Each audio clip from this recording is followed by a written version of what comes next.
Para maramdaman nyo kung gaano kasarap ang maging malaya ang isang wild na hayop. Bilang tayo. Sabay-sabay ha. Isa! Dalawa! Tatlo! Grabe, ang ganda. Oh, tapos tingnan niyo yung mga kuko niya. Oh, umaangat yung balahibo niya. Oh, ang galing. Parang cobra. Tatalim ng mga kuko niya. Oh. Tapos ang balahibo pa niya ganyan.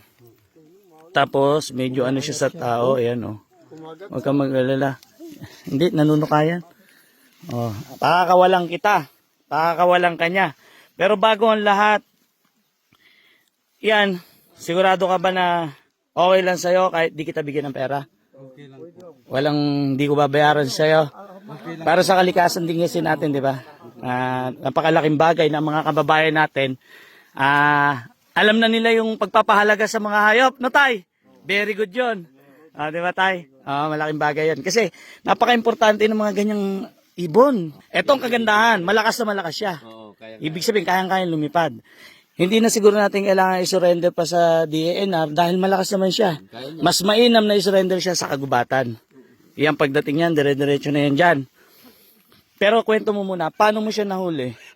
May may nakadati pong silo doon po sa abong na ginawa po na abong. Gumawa ka ng abong. Ganito po yun. Yung abong na tinatawag, parang bahay na bilog yun, doon siya magtatago. Para manguli ng mga hayop na kumakain sa bunga ng aimit. Aimit siguro inano mo, aimit? Aimit po. Tapos meron ka rin silo ron. Mayroon po nakadati doon na silo. Tapos nasilo siya. Nasilo po siya. Yun. At ang kagandahan naman, dali-dali naman siyang pumunta dito sa sitio dahil alam nila na ang sitio puti nagpapahalaga rin sa mga wild na hayop. At ganoon na rin yung ibang mga katutubo natin kahit sa mga kabundukan. Ang laking bagay yan. Kagabi lang ba? Kahapon? Kahapon. Kahapon. Fresh na fresh pa siya. Napakalakas niya. Siguradong napakalakas lumipad nito. Ano, ready ka na bang pakawalan, palayain yung agila? Ready na po. Ready na. Dito kayo lahat sa likod. Dito. Doon kayo, doon lahat. Para masaya. Kailangan kasi, yung paglaya niya, masaya din siya. Ayan. Doon lahat kayo. Doon kayo lahat. Bibilang tayo, ha? Sige pa. Hindi, ikaw, Tol. Para may experience mo kung gaano kasarap magpakawala ng wild na hayop. Yung mga importante. Dito kayo lahat sa likod. Doon kayo lahat. Bibilang tayo. Doon kayo, lahat. Bibilang tayo ng 3, ha? Tapos iyagis natin. Doon kayo lahat. Kenny. Bibilang tayo, ha? Para maramdaman nyo kung gaano kasarap ang maging malaya ang isang wild na hayop. Bibilang tayo. Sabay-sabay, ha? Isa! Dalawa! Tatlo! Oh! Ayun! Hindi. Lalayo na yan. Magpakaligaya! Ay! Paano yun? Mabigat yun eh. Hindi. Pero ano natin sa DNR, kaya nyo bang hawakan? Hindi siya makalipad. Tingnan, basa lang. Basa. Wala naman siyang diferensya. Basa lang. Ay, dito lang. Ba't mga putol lang bala? Hindi talagang ganun tulo pag Agila? basa eh. Tara. Diyan na natin. Ano?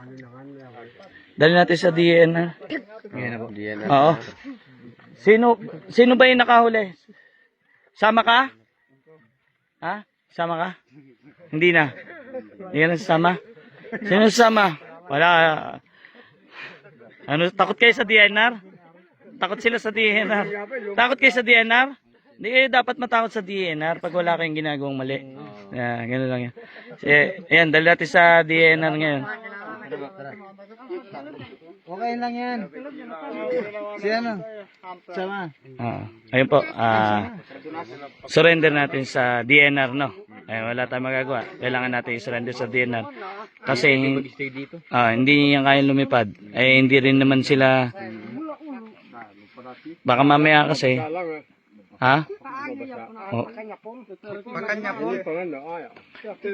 Sige nga, testing mo nga kung patong mo dito sa bubong, Tol, kung ano, kung kusa siyang lilipad. Ay, oo nga. Lilipad yan. Lilipad. Ay, ay hindi, hindi. Pag dumapo sa puno, ay, okay na. Ayun. Okay na, ayun. Ayun, dumapo sa puno. Ay, Nangalambot siya. kunin nyo, kunin nyo. Hindi. Basa yung pakpak niya. Basta, kailangan talaga i-surrender sa DNR to. Mahina siya. Surrender natin sa DNR, ha? Okay lang? Oh. Hindi pwedeng alagaan. Hindi pwede. Hindi ba? Sige. Kaya nyo ba na ano? Pakainin at palakasin muna? Palakasan dito kay Pakdo, iano sa bahay, saka pakainin ng galunggong. Isang araw lang, malakas yun. Isang araw lang. Isang araw lang pakainin. Pakainin. Oh, pagbiling galunggong. Ito, nakakina, tatlo ako. May binili po kami Sige. Ganito. Pakainin muna natin. Tapos kung hanggang bukas, hindi pa niya kaya, dali natin sa DNR. Kasi malayo rin ang DNR dito. Saka yung biyahe, baka ma-stress yung agila. Wala bang ibang magandang ano, para yung medyo makaluwag-luwag siya, hindi siya hirap, hindi masyadong maliit.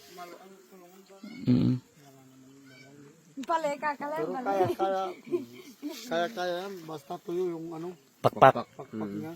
Nabibigatan siya eh. Naambon-ambon din kasi. Ayun dito sa ano. Naulan-ulan eh. Saka, nagutuman. Oo, gutom nga yan. Kaya pala kanina yung galunggong nangalahati.